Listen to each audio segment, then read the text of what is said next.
Good afternoon. Our class today is on parts of speech. So, before we begin with our actual lesson for the day, which I have prepared, we're going to do a little bit of brainstorming. So, do you know what is part of speech? Yes.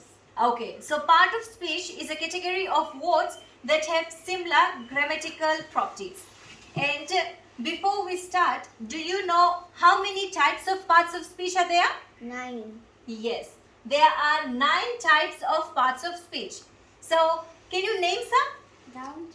Yes, it's nouns, verbs, pronouns, adverbs, prepositions, adjectives, conjunctions, interjections, and articles. So, now we're going to start with our lesson. So, our subtopic for today is noun. And our objective for this whole class is that after this class, we should be able to define noun with examples, discussion and activities. So we are going to look at activities after we end this entire class, so that we can understand how much you have actually understood, right? Yes. Okay. So to begin with the definition, a noun is a word which identifies a place, person or item. So I've written some examples here, but before we go to the example, we're going to look at these 3 sentences because our examples came from here. The first sentence is, Inoke is a boy. Can you tell me the noun here? Inoke. Yes, very good. So Inoke here is a noun.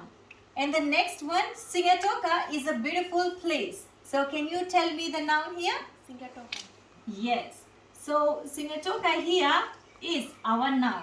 And the third one is pencil is used for writing, like I am writing. So can you identify the noun? Pencil. Very good. So pencil is a noun here. So now you can see our example. I had written Inoke, Singatoka and pencil. So that means noun is a naming word. So Inoke, Singatoka and pencil here are our nouns. Now further, to categorize this, there are 2 types of nouns. The first one is proper noun. It is where proper names are used for place, item or person. For example, Raiwai, Ratu, plate. Or taking here, Olo Olo. This is the place where we stay. Suhana, that is your name, right? Yes. Okay. And then common noun. It is used instead of proper noun. Example, instead of saying Suhana, I can say she. I can say he. To refer to a boy, like for Ratu, I can say he, they, then, etc. Then common noun is further divided into 2 types. The first is countable and the second one is uncountable. So countable are the things that can be counted. For example, your desk here, your chair, the window, etc. And uncountable nouns are the things which you cannot count. For example, sugar in a bowl. Can you count them? No. Salt, sand, right? Yes. These are types of uncountable nouns. So moving on with countable nouns, concrete noun comes under countable noun. Okay? These are the solid items you can lift. For example, your chair. You can lift your chair, right? Yes. Yes. So this is a concrete noun. The next one is abstract noun comes under uncountable noun, right? Yes. So in abstract noun, these are the things which you can feel. For example, honesty, right? Yes. Honesty, happiness, etc. So you are very happy today, right? Yes. So you can't actually count your happiness, but you can feel it, right? Because you are very happy. Yes. Okay. And moving on, collective noun. This basically refers to group of people, item or animals. Example, a flock of sheep, right? You go into a farm, you see many sheep there, plenty sheep. You're going to say it's a flock of sheep. And for example, if you go to an aquarium, you see an aquarium has a lot of fish in there. So what are you going to say? A school of fish, right? Okay, so that is a type of collective noun.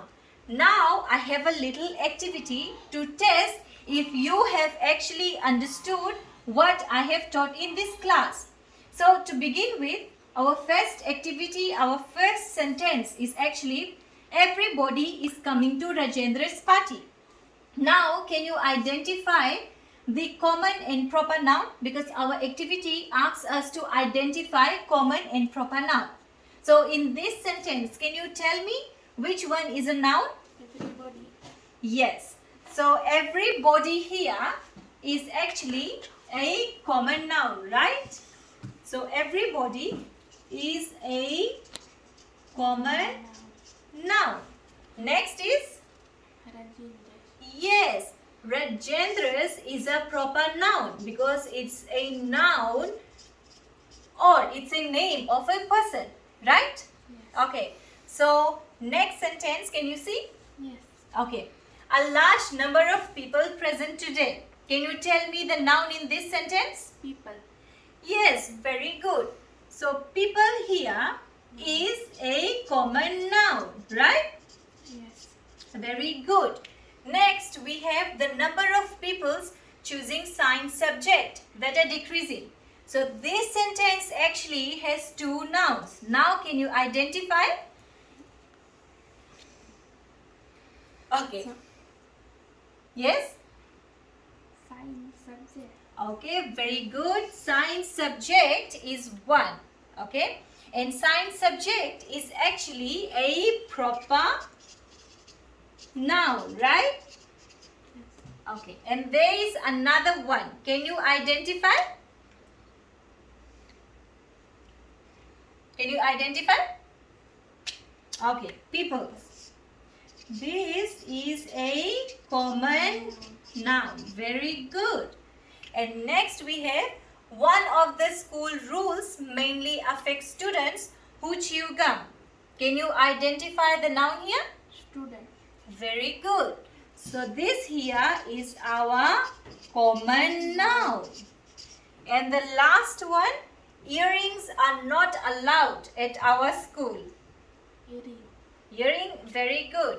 So earring here is a proper noun. And next one is? School. Very good. School is a common. Common noun. Yes, school is a common noun. So our class basically today, parts of speech, the topic we covered was noun.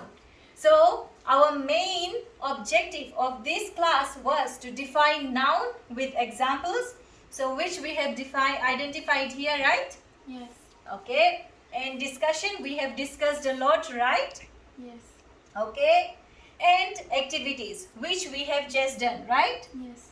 Okay. So now you understand? Yes. Okay. If I give you other examples, activities, can you identify the different types of nouns? Yes. Okay. So all clear? Yes. Thank you so much.